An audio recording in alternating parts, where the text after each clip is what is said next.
ഈശോ മിശിഹായിക്ക് സ്തുതിയായിരിക്കട്ടെ. യെശയ്യായുടെ പുസ്തകം 53-ാം അധ്യായം 5-ാം തിരുവചനം. നമ്മുടെ അതിക്രമങ്ങൾക്ക് വേണ്ടി അവൻ മുറിവേൽപ്പിക്കപ്പെട്ടു, നമ്മുടെ അകൃത്യങ്ങൾക്ക് വേണ്ടി ക്ഷതമേൽപ്പിക്കപ്പെട്ടു.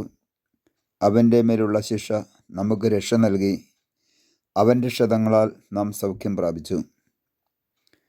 മിശിഹായിൽ സ്നേഹം നിറഞ്ഞ സഹോദരങ്ങളെ, 2000 വർഷങ്ങൾക്ക് മുമ്പ് കർത്താവായ യേശുക്രിസ്തു നമ്മുടെ ഓരോരുത്തരുടെയും അതിക്രമങ്ങൾക്ക് വേണ്ടിയാണ് മുറിവേൽപ്പിക്കപ്പെട്ടത്.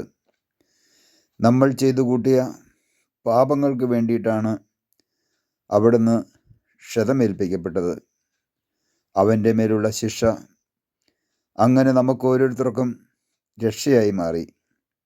2000 വർഷങ്ങൾക്കപ്പുറം യേശുക്രിസ്തു പാടുപീടുകൾ സഹിച്ച് നമുക്ക് വേണ്ടി മരിച്ച് നമുക്ക് വേണ്ടി ഉദ്ധാനം ചെയ്തില്ലായിരുന്നുവെങ്കിൽ ഇന്ന് മാനവകുലത്തിലുള്ള ഒരു മനുഷ്യനും രക്ഷ കൈവരികയില്ലായിരുന്നു.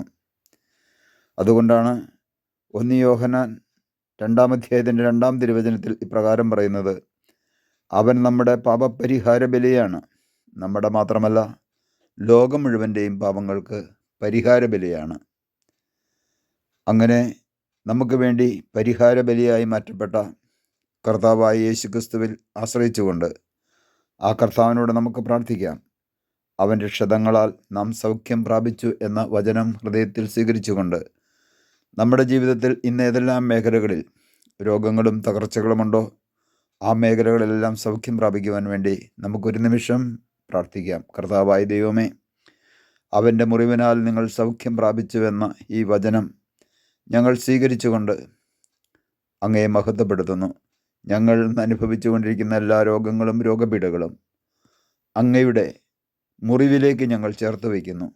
അങ്ങയുടെ മുറിവിൽ നിന്നൊഴുകുന്ന പരിശുദ്ധമായ രക്തത്തിൻ്റെ അഭിഷേകത്താലും അങ്ങയുടെ തിരുശരീരത്തിലേറ്റ തിരുമുറിവിൻ്റെ യോഗ്യതയാലും പരിപൂർണമായി സൗഖ്യവും വിടുതലും നൽകി അനുഗ്രഹിക്കുന്ന കർത്താവെ, ഞങ്ങൾ അങ്ങേക്ക് നന്ദി പറയുന്നു.